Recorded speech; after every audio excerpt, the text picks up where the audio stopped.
आप सभी को जय मसीह की। और जैसा हमने पिछले सप्ताह बताया था कि अगले सप्ताह से मतलब आज के दिन से हम एक नई सीरीज को शुरू कर रहे हैं जो है ऐतिहासिक मसीह विश्वास और उसके सिद्धांत।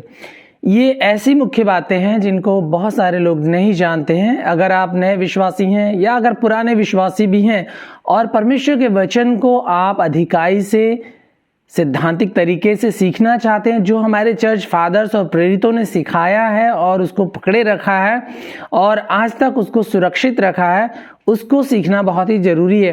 देखिए, आपको बहुत सारी शिक्षाएं इस संसार में मिल जाएंगी, बहुत सारे शिक्षक अपने हिसाब से शिक्षाएं देते हैं, लेकिन हमें वचन को जिस तरह से परमेश्वर ने प्रकट किया है उसको हमें उसी प्रकार से सीखना आवश्यक है, जिसके लिए प्रेरितों ने लड़ाई लड़ी, चर्च फादर्स ने लड़ाई लड़ी और अपने प्राणों की आहुति भी दी है। तो ये जो ऐतिहासिक मसीही विश्वास हैं के सिद्धांत हैं वो बहुत ही महत्वपूर्ण हैं और इन्हीं चीजों को हम कई सप्ताहों में सीखने का प्रयास करेंगे। जब हम ऐतिहासिक मसीही विश्वास के सिद्धांतों की बात करते हैं तो उसमें चार मुख्य बातें हैं और उन चार मेन पॉइंट्स में बहुत सारे सब पॉइंट्स निकल कर आएंगे जिनको हम सप्ताह दर सप्ताह सीखेंगे। तो अगर आप मेरे साथ बने हैं या बने रहना चाहते हैं तो आप बहुत आशीष पाएंगे और बहुत ही वचन का आपको ज्ञान मिलेगा, परमेश्वर के बारे में आपका ज्ञान बढ़ेगा और परमेश्वर को आप अच्छी तरीके से, सच्चे तरीके से आप आराधना दे पाएंगे, समझ पाएंगे और अपने आप को किस तरह परमेश्वर के सम्मुख आना है उसको भी आप समझ पाएंगे। तो चार मुख्य बातें हैं जिनके बारे में हम समझेंगे और उनको और विस्तार से समझने के लिए हमें बहुत सारे सब पॉइंट्स पर जाना होगा। तो पहली जो बात है, बाइबल ये दर्शाती है कि परमेश्वर अपने आप को सृष्टिकर्ता के रूप में प्रकट करता है। पहली बात है, परमेश्वर अपने आप को सृष्टिकर्ता के रूप में प्रकट करता है। तो परमेश्वर सृष्टि करता है, इस बात को समझने के लिए हम बहुत सारे सब पॉइंट्स में जाएंगे, बारी बारी उन सबको देखेंगे। और दूसरा जो पॉइंट है वह परमेश्वर फिर अपने आप को उद्धारकर्ता के रूप में प्रकट करता है। और तीसरा पॉइंट है, परमेश्वर अपने आप को अनुग्रह के परमेश्वर के रूप में प्रकट करता है। और चौथी जो बात है, परमेश्वर अपने आप को नियति के प्रभु मतलब द गॉड ऑफ डेस्टिनी, नियति के प्रभु के रूप में प्रकट करता है। तो ये चार मुख्य बातें हैं जिसमें हम पूरी बाइबल को समराइज करेंगे पॉइंट बाय पॉइंट। तो आपको मेरे साथ बने रहना होगा। अगर आपने चैनल को सब्सक्राइब नहीं किया तो सच में सब्सक्राइब कर लीजिए और फॉरवर्ड कीजिए। बहुत सारे लोग वचन को सुनते हैं, आशीष पाते हैं, फीडबैक भी मुझे देते हैं, लेकिन वो दूसरों को फॉरवर्ड नहीं करते, अपने आप तक कंटेंट हो जाते हैं। मेरा आपसे रिक्वेस्ट है कि प्लीज अगर आप ब्लेस्ड होते हैं, आशीष पाते हैं तो इस चैनल को फॉरवर्ड करें, संदेशों को फॉरवर्ड करें दूसरों को, ताकि ये शिक्षाएं जो है दूसरों तक पहुंच सके। सो पहली बात जो हमने बताई, परमेश्वर अपने आप को सृष्टिकर्ता के रूप में प्रकट करता है। अब इस बात को समझने के लिए कि परमेश्वर सृष्टि करता है और वो अपने आप को किस प्रकार प्रकट करता है और हम उसके संदर्भ में, उसके रिश्ते में, उसके रिलेशन में कहां पाए जाते हैं, इसको समझना होगा। लेकिन पहले तो ये हमें समझना है कि परमेश्वर सृष्टिकर्ता है, इस बात को हम जानेंगे कैसे। तो परमेश्वर को जानने के लिए परमेश्वर ने हमें एक पुस्तक दी है जिसको हम बाइबल कहते हैं, है ना। आपके पास बाइबल होगी, अगर नहीं है तो ले लीजिए। परमेश्वर ने एक पुस्तक हमें दी है जिसको बाइबल कहते हैं या परमेश्वर का धर्मशास्त्र कहते हैं, परमेश्वर का वचन कहते हैं। तो सबसे पहले हमें यह मानना होगा कि यह परमेश्वर का दिया हुआ वचन है, ये परमेश्वर का धर्मशास्त्र है, ये मसीहियों के लिए एक पवित्र पुस्तक है जिसके द्वारा, जिसमें बताए हुए वचनों के द्वारा हम चलते हैं और इस पुस्तक में लिखे हुए हर एक वचन पर आपको विश्वास करना बहुत ही आवश्यक है कि ये जो वचन है वो परमेश्वर के द्वारा कहे हुए हैं, परमेश्वर के द्वारा लिखे हुए हैं, उसकी प्रेरणा से लिखे हुए हैं और ये हमारे लाभ के लिए हैं और हमारी जानकारी के लिए, हमारी चेतावनी के लिए, हमारी प्रेरणा के लिए हैं, ये हमारे उत्थान के लिए हैं और ये परमेश्वर का प्रकाशन है। तो पहला जो परमेश्वर का सृष्टिकर्ता के रूप में जो प्रकट होना, इस बात को समझने के लिए हमें परमेश्वर के प्रकाशन को समझना होगा। तो बाइबल जो है परमेश्वर का प्रकाशन है, revelation of God. Bible is the revelation of God, मतलब परमेश्वर ने अपने आप के बारे में, उद्धार के बारे में, न्याय के बारे में, सब चीजों के बारे में कहां पे लिखा हुआ है, कहां पे दिखाया हुआ है? इस पुस्तक में दिखाया है, लिखा है, जो कि बाइबल हम कहते हैं, परमेश्वर का धर्मशास्त्र। अब परमेश्वर का प्रकाशन बहुत सारे लोग अन्य जगहों में भी ढूंढने की कोशिश करते हैं और प्रूव भी करने की कोशिश करते हैं कि परमेश्वर का प्रकाशन यहाँ पे मिलता है, परमेश्वर ने ऋग्वेद में बोला है, यहाँ पे बोला है, और दर्शन में परमेश्वर बोलता है, मुस्लिम लोगों को परमेश्वर दर्शन में बोलता है, बहुत सारे हजारों मुस्लिम लोग दर्शन पाकर विश्वास कर रहे हैं। तमाम तरीके से लोग क्लेम करते हैं चीजें, लेकिन परमेश्वर का वचन क्लियरली बताता है कि विश्वास सुनने से होता है और सुनना परमेश्वर के वचन से होता है। कहां से होता है? परमेश्वर के वचन से। तो ये जो वचन हमको दिया गया है बहुत ही महत्वपूर्ण है। ये परमेश्वर का कंप्लीट, संपूर्ण प्रकाशन है, सिद्ध प्रकाशन है, इसमें कोई त्रुटि नहीं है और इसके अलावा कोई और प्रकाशन नहीं है। समझ में आया आपको? इस बाइबल के अलावा परमेश्वर का और कोई प्रकाशन नहीं है, कोई रिवलेशन नहीं है, और ना ही परमेश्वर बियॉन्ड दिस बाइबल, इसके ऊपर जाकर, इससे अलग जाकर अपने आप को कभी प्रकट नहीं करता है। Canon is closed. परमेश्वर का जो वचन है वो प्रकाशित वाक्य में आकर के बंद हो चुका है। तो पहले आपको ये मानना होगा कि ये बाइबल जो है ये परमेश्वर की ओर से हमें मिली है, और इसकी ऑथेंटिसिटी, इसके अधिकार के बारे में, इसकी प्रामाणिकता के बारे में आपको मानना होगा कि ये परमेश्वर का वचन है। जब तक कि आप इस वचन को, इस परमेश्वर के बाइबल को, इस धर्मशास्त्र को परमेश्वर का वचन करके नहीं मानेंगे, उसकी प्रेरणा के द्वारा लिखा हुआ नहीं मानेंगे, तब तक आप परमेश्वर को नहीं जान पाएंगे, नहीं समझ पाएंगे। तो ये जो परमेश्वर का प्रकाशन है, सबसे पहले हम देखेंगे कि निर्गमन की पुस्तक 32 अध्याय में, जहां पे परमेश्वर मूसा से वार्तालाप कर रहा होता है, 32 अध्याय के 16वें पद में लिखा हुआ है, और वे तख्तियां परमेश्वर की बनाई हुई थी और उन पर जो खोद कर लिखा हुआ था वह परमेश्वर का लिखा हुआ था। तो जो पहला जो राइटिंग जो दिया परमेश्वर ने, उसने अपने हाथों से 10 आज्ञाएं लिख करके मूसा को दिया कि इसी प्रकार आपको अपने आप को कंडक्ट करना है, इसी प्रकार आपको परमेश्वर के सम्मुख आना है, परमेश्वर को मानना है, और आपस में भी जो आपस में जो रिलेशन है, किस प्रकार अपने आप को आपको नैतिक तरीके से कंडक्ट करना है। और उसके बाद में हम पाते हैं कि बहुत सारी आज्ञाएं परमेश्वर ने बताया मूसा को, जो कि उसने लिखा, उसके बारे में हम देखेंगे। तो ये जो वचन है, परमेश्वर ने खुद इनिशिएट किया है इसको लिखने के लिए, इसको संचालित करने के लिए, और इस प्रकाशन को परमेश्वर ने खुद अपने लोगों को, भविष्यवक्ताओं को दिया है, प्रेरितों को दिया है। प्रभु यीशु मसीह ने खुद हमारे बीच में आकर के लोगों को परमेश्वर के राज्य के बारे में सुसमाचार सुनाया।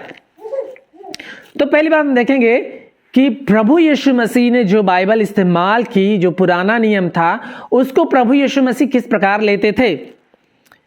क्या प्रभु यीशु मसीह पुराने नियम को परमेश्वर के वचन के रूप में मानते थे? क्या प्रेरित लोग पुराने नियम को परमेश्वर के वचन के रूप में मानते थे या नहीं? तो हम जानते हैं, हम देखते हैं, अगर आप बाइबल पढ़ते हैं, पढ़े होंगे, तो उसमें लिखा है बाइबल में, जहां कहीं भी प्रभु यीशु मसीह किसी बात को कोटेशन देते हैं पुराने नियम से, या प्रेरित लोग कोई बात कहते हैं पुराने नियम से रेफरेंस लेते हैं, तो वो इस प्रकार कहते हैं। वो ये नहीं कि मैंने दर्शन देखा, प्रभु ने मुझसे बातें करी, जब मैं सो रहा था तो मैंने ये दर्शन देख लिया। वो उन्होंने ये नहीं कहा। उन्होंने कहा ऐसा लिखा है। क्या कहा? उन्होंने कहा ऐसा लिखा है। यशायाह नबी ऐसा कहता है, दाऊद ऐसा कहता है, मूसा ने ऐसा लिखा है।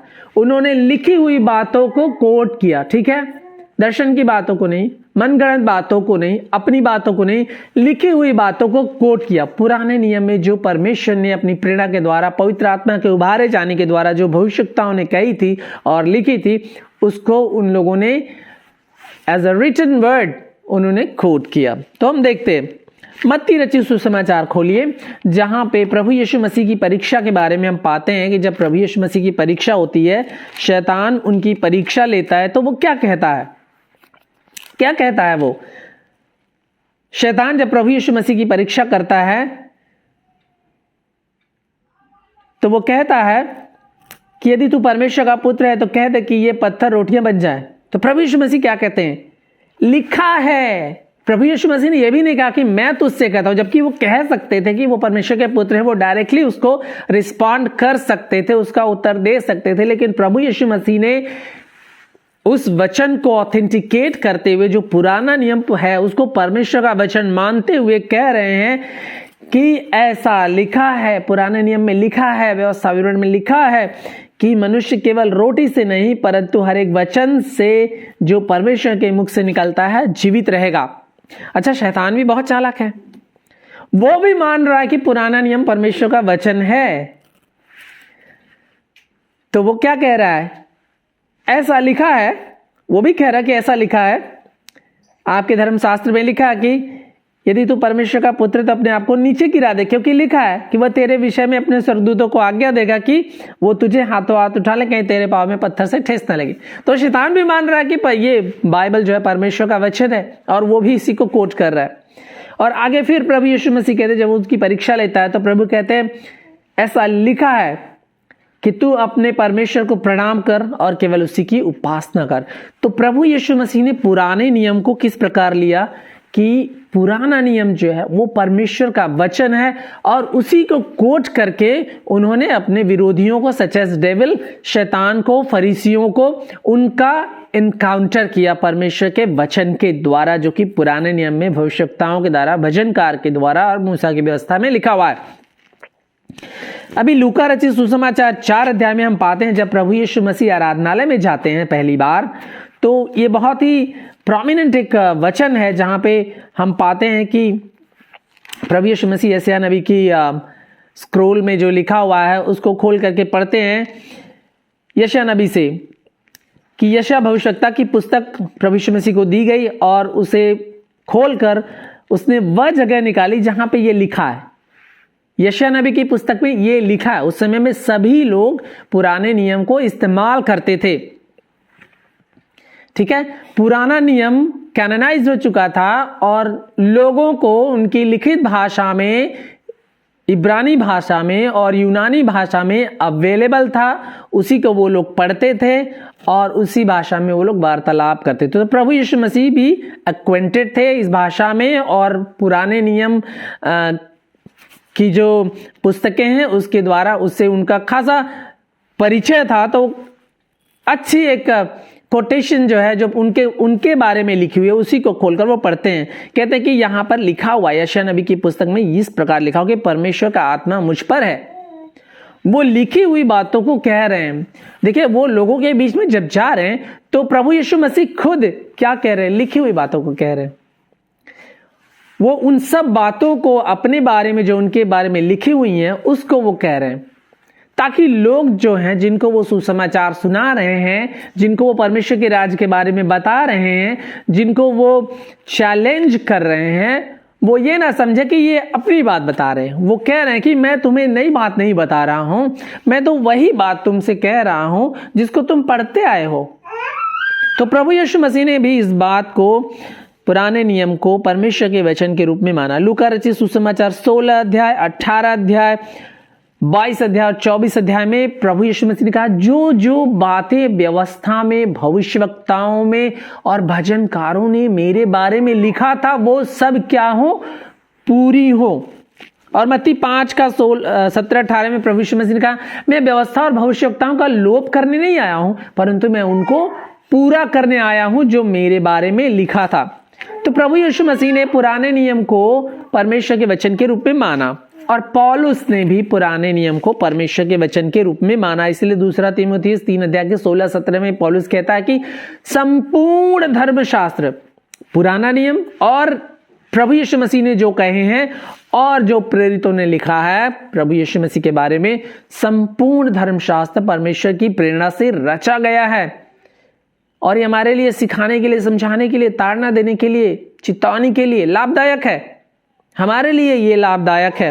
और रोमियो 15 अध्याय के 4 पद में पौलुस कह रहा है कि जितनी बातें पहले से लिखी गई हैं, वो कह रहा है जितनी बातें पहले से लिखी गई हैं। पहले से कौन सी बातें लिखी गई थी? पुराने नियम की बातें जो मूसा की व्यवस्था से लेकर के भविष्यवक्ताओं तक लिखी गई थी, वो सब हमारे लिए दृष्टांत के रूप में, पहला कुरिन्थियों 10 अध्याय के 11 पद में हमारे लिए ये सब बातें दृष्टांत के रूप में हमारी चेतावनी के लिए लिखी गई हैं और दी गई हैं, ताकि हम इनको उसी प्रकार ग्रहण करें as an authenticated word of God, परमेश्वर के सामर्थी वचन के रूप में और उसके धर्मशास्त्र के रूप में हम इनको ग्रहण करें। पतरस 1:21 में पतरस कहता है कि ये भविष्यवाणी की पुस्तक, ये भविष्यवाणियां जो हैं पवित्र आत्मा के द्वारा उभारे जाकर परमेश्वर के दास जो हैं, परमेश्वर के जन जो हैं, प्रभु की ओर से बोलते थे और लिखते थे। तो ये कोई मनुष्य, बहुत सारे लोग बोलते हैं अरे ये तो उनके चेलों ने लिखा है, बहुत सारे लोगों ने अपने अपने विचार लिखे, तो कैसे ये परमेश्वर का वचन हो सकता है? लेकिन परमेश्वर का वचन क्लियरली, परमेश्वर के वचन में खासियत है जो कि कहीं और किसी भी और धर्मशास्त्र में, रिलीजियस बुक में नहीं पाया जाता है, कि बाइबल जो है, परमेश्वर का वचन जो है, वो अपने आप को इंटरप्रेट करता है, वो अपनी व्याख्या खुद करता है, किसी और को उसकी व्याख्या की जरूरत ही नहीं है। परमेश्वर का वचन जो है अपनी एक्सप्लेनेशन, अपना एविडेंस खुद देता है। एक जगह नहीं तो दूसरी जगह, दूसरी जगह नहीं तो तीसरी जगह, तीसरी जगह नहीं तो चौथी जगह, 10 जगह, 20 जगह, 100 जगह परमेश्वर का वचन अपने आप को खुद प्रमाणित करता है। तो पतरस कह रहा है पवित्र आत्मा के द्वारा प्रभु के जन उभारे जाकर प्रभु की ओर से बोलते थे। तो अगर 40 लेखकों ने लिखा हुआ है परमेश्वर का वचन, तो सभी लोगों की लिखाई जो है परमेश्वर के उभारे जाने के द्वारा, पवित्र आत्मा के अभिषेक के द्वारा, उनकी इंस्पिरेशन के द्वारा, एक अकॉर्डेंस में, एक एकता में, एक प्रभु यीशु मसीह की ओर संकेत करते हुए सब बातों को उन्होंने लिखा हुआ है। इसमें कोई कॉन्ट्रडिक्शन नहीं है, कोई मतभेद नहीं है। परमेश्वर के वचन में कंप्लीट एक यूनिटी है, एकता है, जिसको हम आसानी से समझ सकते हैं कि परमेश्वर अपने उद्धार के कार्य को अपने चुने हुए लोगों के थ्रू लेके चल रहा है और उसकी कॉन्सुमेशन को, उसकी संपूर्णता को हम यीशु मसीह में पाते हैं। और प्रभु यीशु मसीह के दोबारा आगमन की बातें लिखी हुई हैं जो प्रभु यीशु मसीह के आने के द्वारा पूरी होंगी। इब्रानियों का लेखक भी कोट करता है, इब्रानियों 1 में, इब्रानियों 3 अध्याय, 4 अध्याय, 10 अध्याय, प्रेरितों के लेखक लूका, सभी लोगों ने पुराने नियम को परमेश्वर के वचन के रूप में माना। ठीक है, तो पहली बात आपको ये समझना है कि पुराना नियम हो या नया नियम हो, वो सब परमेश्वर का वचन है। अब प्रभु यीशु मसीह के बारे में प्रेरितों की शिक्षा प्रभु के वचन का प्रकाशन को दर्शाती है, जो पहला कुरिन्थियों 2 अध्याय के 13 और 12 और 13 पद में पाते हैं। पहला कुरिन्थियों 2 अध्याय के 12 और 13 पद में क्या इस प्रकार लिखा हुआ है, पौलुस कह रहा है, परंतु हमने संसार की आत्मा नहीं, परंतु वह आत्मा पाया है जो परमेश्वर की ओर से है, कि हम उन बातों को जाने जो परमेश्वर ने हमें दी हैं।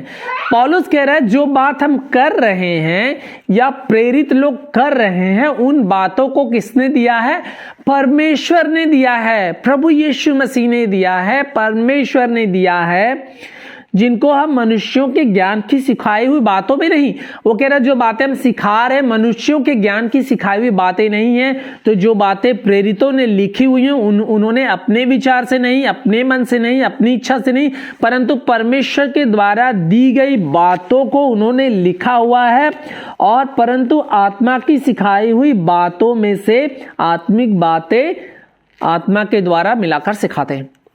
पवित्र आत्मा के द्वारा पवित्र आत्मा की बातें, परमेश्वर के द्वारा परमेश्वर की बातें वो सिखाते हैं। वो कह रहा कि ये हमारी बातें नहीं है, मेरी बातें नहीं है, मेरी फीलिंग्स नहीं है, मेरी इच्छाएं नहीं है। अभी तो आज के जो युग में ऐसा है कि प्रचारक जो है अपनी ही बातें सिखाते रहता है, अपनी बातें करते रहता है, अपने दर्शन की बातें, अपने प्रचार की बातें, अपनी चंगाई की बातें, आशीषों की बारिश, अपने प्रकाशन की बातें, उसने प्रभु से क्या पाया, उसने क्या दर्शन देखा। लेकिन प्रभु यीशु मसीह ने इस प्रकार कोई बात नहीं की, प्रेरितों ने इस प्रकार कोई बात नहीं की कि आज मैं संडे सुबह प्रार्थना कर रहा था, मैंने ये दर्शन देखा, कल मैं फास्टिंग प्रेयर कर रहा था, प्रभु ने मुझसे ये बातें करी। ऐसा किसी ने नहीं कहा भाई। उन्होंने कहा ऐसा लिखा है, क्या कहा? ऐसा लिखा है, प्रभु यीशु मसीह का ऐसा लिखा है। आप लिखे हुए वचन को कोट करें, लिखे हुए वचन को प्रचार करें, ठीक है? अपनी इच्छाओं को, अपने दर्शन की बातों को नहीं। इस प्रकार बाइबल कहीं भी नहीं कहती है। प्रकाशन जो परमेश्वर का है इसमें है, बाइबल में है परमेश्वर का प्रकाशन, परमेश्वर का रिवलेशन, परमेश्वर की बातें इस बाइबल में हैं। आपके दर्शन में नहीं है, आपके ड्रीम्स में नहीं है, आपके फास्टिंग प्रेयर में नहीं मिलेंगी वो, आपकी बाइबल रीडिंग में मिलेंगी वो। आप जो बाइबल पढ़ेंगे, बाइबल को समझेंगे, उसमें आप परमेश्वर के प्रकाशन को पाएंगे, ठीक है? सब कुछ इसमें दिया गया, सब कुछ, एवरीथिंग दैट यू नीड। आपको जो भी चाहिए सीखने के लिए परमेश्वर के बारे में, अपने बारे में, उद्धार के बारे में, पापों की क्षमा के बारे में, जो कुछ भी इसमें लिखा हुआ है, everything that you and I need is written here. It's complete, it's closed, it's sufficient, हमारे लिए पर्याप्त है ये। आपको इधर उधर झांकने की जरूरत नहीं है। अगर आपको दर्शन ही देखना है, इसमें पढ़िए, इसको पढ़िए, आपका दर्शन पूरा हो जाएगा। और प्राचीन कलीसिया ने प्रेरितों की लेखनी को परमेश्वर का वचन करके माना। तो पौलुस कह रहा है हम अपनी बात नहीं सिखाते हैं, लेकिन परमेश्वर ने जो हमको बताया है, जो पवित्र आत्मा ने जो हमको दिया है, उसको हम सिखाते हैं। और प्रेरितों ने, पतरस ने खुद अपनी पत्री में कहा, दूसरी पत्री में, कि पौलुस की जो पत्रियां हैं वो परमेश्वर का प्रकाशन है, गुड़ गुड़ बातें वो सिखाता है। तो प्राचीन कलीसिया ने प्रेरितों की जो लिखाई थी, जो लेखनी थी, जो पत्रियां थी, जो सुसमाचार थे, उसको उन्होंने परमेश्वर का वचन करके माना। और इवन पौलुस तो लूका रचित सुसमाचार को भी परमेश्वर के धर्मशास्त्र करके उन्होंने वो बुलाता है। पहला तीमुथियुस 5 के 18 अध्याय में, जहां वो दामने वाले और उसके अधिकार के बारे में, उसकी कमाई के बारे में बात करता है कि दामने वाले का मुंह बंद नहीं करना चाहिए, कोई मेहनत करता है तो उसको मजदूरी दी जानी चाहिए। इस बात को वो लूका रचित सुसमाचार से कोट करता है।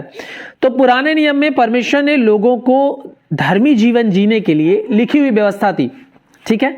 पुराने नियम में परमेश्वर ने अपने लोगों को, जो इजरायली, जो उनकी प्रजा थी, जिसको प्रभु ने चुना था, उनको अपना जीवन चलाने के लिए, अपनी रिलीजियस लाइफ के लिए, अपनी जो उनकी मोरल लाइफ थी, उनकी जो सोशल लाइफ थी, उनकी जो पॉलिटिकल लाइफ थी, इकोनॉमिकल लाइफ थी, हर एक एस्पेक्ट के लिए परमेश्वर ने उनको लिखी हुई व्यवस्था, कॉन्स्टिट्यूशन, लिखी हुई लॉ जो है, नियम जो है, उसको परमेश्वर ने दिए थे।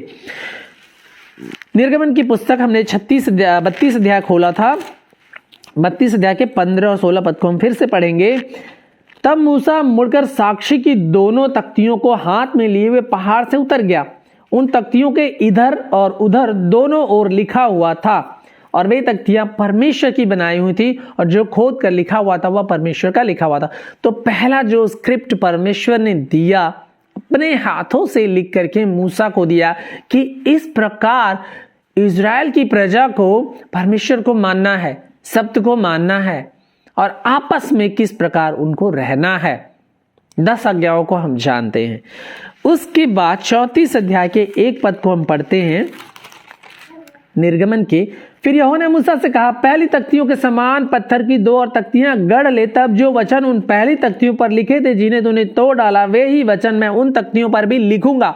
परमेश्वर कह रहा है वो टूट गई, लेकिन मैं फिर से उन्हीं वचनों को फिर से मैं तुम्हें लिख करके दूंगा। 27 और 28 पद, 34 अध्याय के 27 और 28 पद में लिखा हुआ है, तब यहोवा ने मूसा से कहा, ये वचन लिख ले, क्योंकि इन्हीं वचनों के अनुसार मैंने तेरे और इज़राइल के साथ वाचा बांधी है। परमेश्वर ने किस प्रकार वाचा बांधी है? इन्हीं लिखे हुए वचनों के अनुसार। Hallelujah, praise the Lord. ध्यान से सुनिए, कान खोलकर सुनिए, आंखें खोलकर सुन लीजिए। परमेश्वर आपके और मेरे साथ किस प्रकार वाचा बांधता है? परमेश्वर के लिखे हुए वचन के अनुसार, किसी और मध्यस्थ के अनुसार नहीं, किसी पास्टर के अनुसार नहीं, किसी के दर्शन के अनुसार नहीं, ठीक है? किसी के प्रॉमिस कार्ड के अनुसार नहीं, किसी के प्रोफेटिक वर्ड के अनुसार नहीं, कोई आपके लिए भविष्यवाणी करता है उसके अनुसार नहीं। इस लिखे हुए वचन के अनुसार परमेश्वर ने अपने लोगों के साथ वाचा बांधी है, और इसी लिखे हुए वचन के अनुसार परमेश्वर हमारे साथ वाचा बांधता है।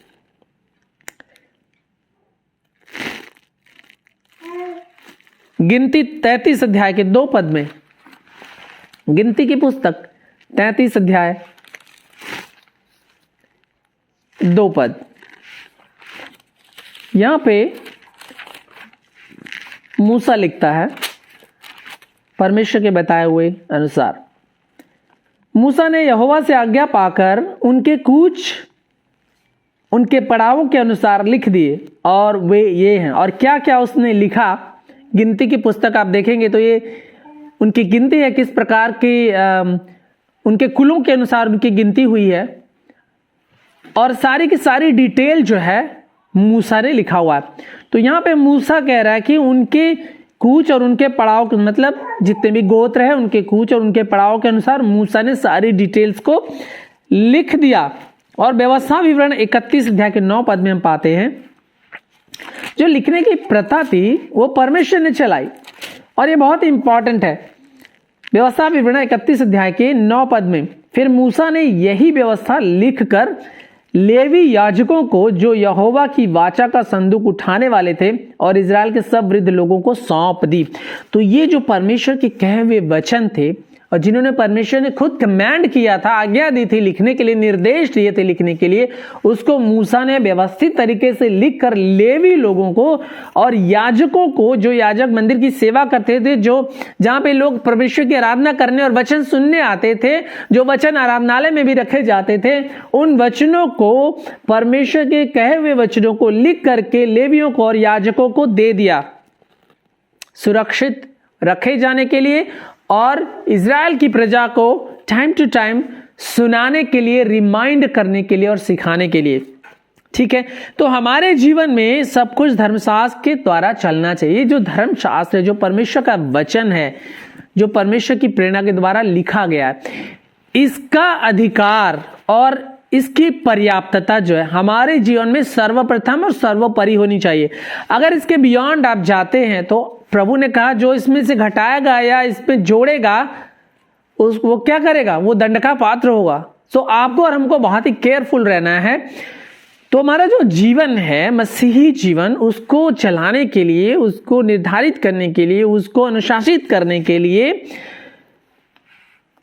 ये धर्मशास्त्र जो है हमारे लिए पर्याप्त है, आधिकारिक है, संपूर्ण है। ठीक है, और परमेश्वर की प्रेरणा से रचा गया है। इसी में हमको देखना है, इसी में ध्यान देकर चलना, दिन रात। प्रभु ने यहोशू से कहा कि इसी में दिन रात ध्यान दिए रहना, सुबह शाम इसी में ध्यान दिए रहना, इसी के अनुसार चलना है, इसी के अनुसार काम करना है। यही हमारी प्राथमिकता होनी चाहिए, क्योंकि बाइबल परमेश्वर का वचन है, यह धर्मशास्त्र है। यह परमेश्वर के होने, उसके चरित्र, उसके कामों के बारे में बताता है।